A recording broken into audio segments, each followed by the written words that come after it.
Assalamualaikum dan salam sejahtera kepada penonton yang sedang beristirahat bersama keluarga tersayang.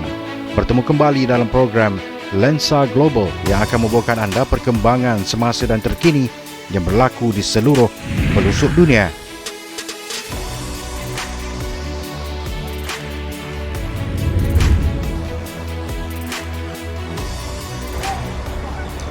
Angka korban akibat serangan roket yang meranapkan satu blok pansapuri di ibu negara Ukraine, Dnipro, meningkat kepada 40 orang ketika misi mencari dan menyelamat SAR 25 lagi mangsa yang masih terperangkap dalam runtuhan. Presiden Ukraine, Volodymyr Zelensky, mengecam serangan roket Rusia itu selain menyifatkannya sebagai jenayah perang. Tiada keraguan, setiap orang bersalah dalam jenayah perang ini akan dikenal pasti dan dibawa ke muka pengadilan, katanya ketika berucap. Petugas kecemasan berkata mereka terdengar jeritan orang meminta tolong daripada serpihan runtuhan di timur tengah bandar itu ketika usaha pencarian selain suhu sejuk menambah kebimbangan pasukan penyelamat. Sekumpulan anggota bomba menemui seorang wanita yang masih hidup selepas lebih 18 jam serangan dan membawa mangsa ke tempat selamat, manakala satu mayat dikeluarkan menggunakan kren. Datuk Bandar Dnipro, Boris Filatov, berkata peluang mangsa diselamatkan ketika ini adalah minimum selain berpandangan angka kematian mungkin meningkat kepada puluhan kes. Katanya dua ruang tangga termasuk puluhan flat turut musnah. Serangan di Dnipro adalah antara paling dahsyat dalam insiden perang ke atas orang awam selain terkenal kerana penggunaan peluru berpandu KH-22 era Soviet yang diketahui tidak tepat dan ditentang Ukraine berikutan kekurangan pertahanan udara bagi menangkisnya. Rusia melancarkan dua gelombang peluru berpandu ke Ukraine pada beberapa hari lalu, menyasarkannya ke seluruh negara ketika pertempuran di bandar timur Soledar dan Bakhmut.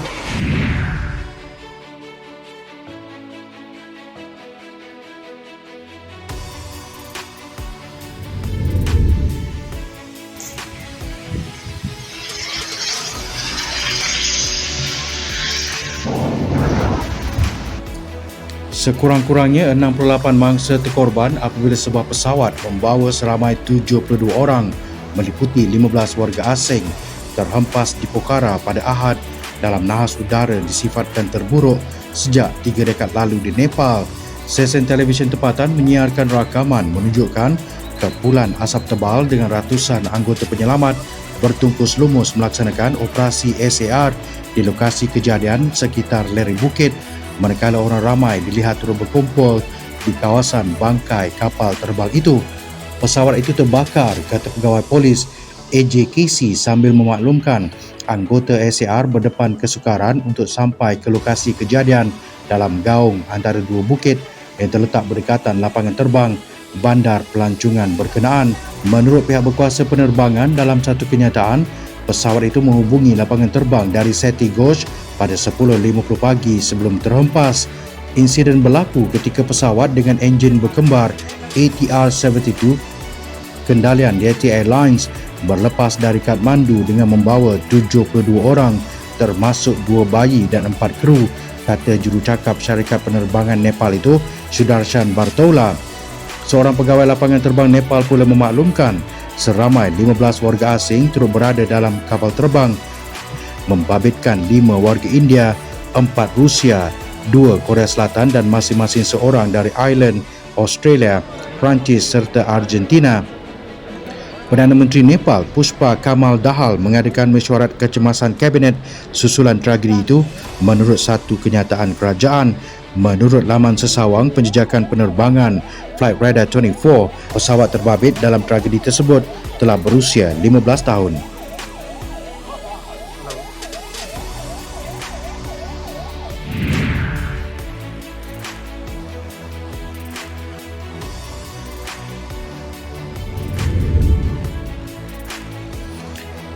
Di jalan pinggir bandar di Houston, Texas, sebuah rumah bertingkat baharu sedang terbentuk, tetapi bukan bangunan yang biasa. Di tapak pembinaan, pencetak 3D yang besar dengan berat lebih daripada 12 tan beroperasi sambil meletakkan lapisan konkrit sebagai sebahagian daripada rumah seluas 4,000 kaki persegi. Mesin itu mencetak lapisan konkrit dalam reka bentuk dan susun atur yang dicipta oleh arkitek Leslie Look, pengasas bersama studio reka bentuk Hannah dan rumah 2 tingkat bercetak 3D pertama yang dibina di Amerika Syarikat. Look berkata bangunan itu yang kira-kira separuh siap dengan sebahagian daripada tingkat 2 telah dibina akan menampilkan reka bentuk hybrid konkrit dan rangka kayu. Dia berkata walaupun rumah bercetak 3D semakin popular di Amerika Syarikat, namun mencetak rumah bertingkat adalah cabaran yang berbeza. Anda sebenarnya boleh menemui banyak bangunan bercetak 3D di seluruh negeri, kata Look. Salah satu perkara mengenai mencetak rumah bertingkat ialah anda memerlukan, anda tahu, mesin dan sudah tentu terdapat cabaran lain, cabaran struktur, cabaran logistik apabila kami mencetak bangunan 2 tingkat, dan inilah yang kami harapkan untuk dicapai dan dipelajari di sini. Look berkata satu kelebihan utama untuk menggunakan pencetak 3D ialah peralihan beban kerja pembinaan daripada pekerja kepada mesin, meningkatkan kualiti hidup pembina sambil membenarkan kru yang lebih kecil di tapak kerja yang lebih sistematik. Pembinaan rumah ini akan mengambil masa selama 330 jam percetakan. Menurut Look, projek itu yang memakan masa selama 2 tahun itu merupakan kerjasama antara Hannah, Perry 3D Construction dan SAIF, sebuah syarikat kejuruteraan pembinaan. Ketua Kejuruteraan Struktur SAIF, Hikmat Zerbe berkata, projek itu adalah kajian kes untuk projek masa depan, memandangkan saiz bangunan cetakan 3D yang belum pernah berlaku sebelum ini di Amerika Syarikat dan penggunaan konkrit sebagai dakwat untuk pencetak 3D. Menurut Zerbe, walaupun konkrit adalah bahan tradisi yang telah digunakan secara meluas, tetapi konkrit cetakan 3D adalah sesuatu yang baharu. Look berkata, pembinaan konkrit menyediakan bahan itu berdaya tahan dan tahan lama untuk sesebuah bangunan itu untuk menahan taufan, ribut dan cuaca buruk lain yang biasa berlaku di Houston, Texas. Bangunan 2 tingkat itu dijangka siap pada separuh masa kedua 2023.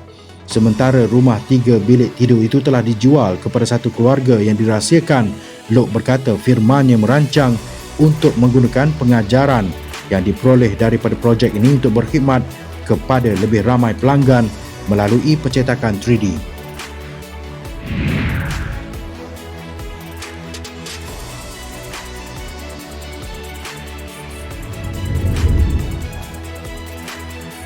Jumlah korban serangan bom di sebuah gereja di timur Kongo pada Ahad lalu kini meningkat kepada 14 orang, kata polis pada Isnin. Saluran berita anak dalam kenyataannya memaklumkan militan berkenaan meletakkan bahan letupan itu di dalam gereja Pentakosta di Kasindi dan meletupkannya ketika orang ramai dalam bangunan itu sedang berdoa. Beritahu kepada Kongo bahawa serangan berterusan terhadap mujahidin hanya akan membawa lebih banyak kegagalan dan kerugian kepada mereka, kata kumpulan itu dalam kenyataannya. Pelampau itu mendakwa serangan bom sudah membunuh 20 orang Kristian. Bagaimanapun, pihak berkuasa Kongo memaklumkan seramai 14 orang terkorban manakala 63 lagi cedera. Pihak berkuasa berkata kesemua mereka yang cedera sudah dipindahkan ke Hospital Besar Beni oleh Misi Pengaman Pertubuhan Bangsa-Bangsa Bersatu PBB yang dikenali sebagai MONUSCO.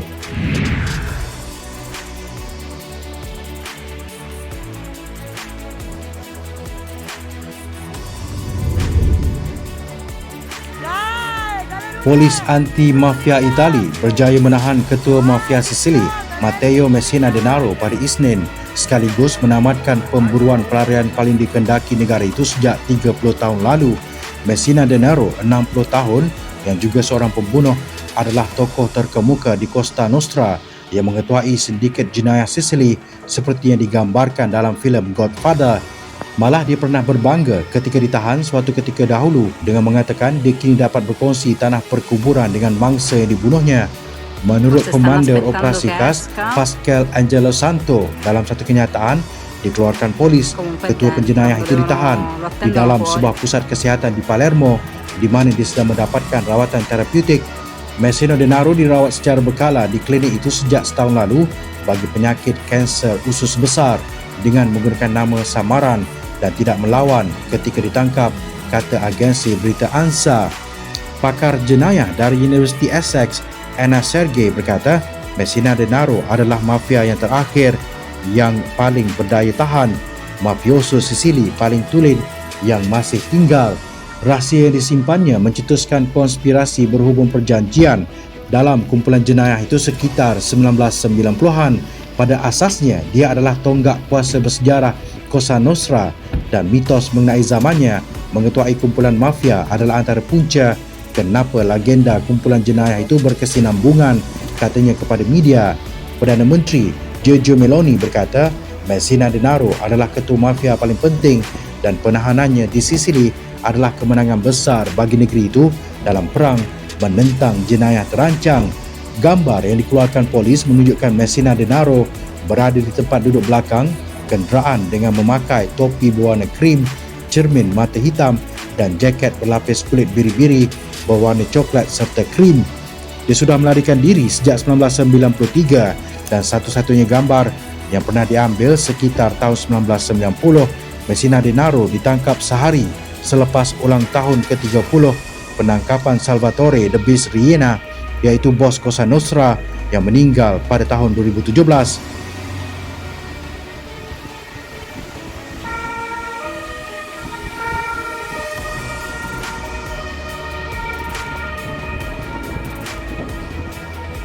Untuk itu sekian saja Lensa Global pada minggu ini. Pastikan anda terus bersama dengan kami pada minggu hadapan waktu yang sama hanya di Bernama TV. Untuk sebarang komen dan cadangan, anda emailkan ke alamat yang tertera di skrin TV anda.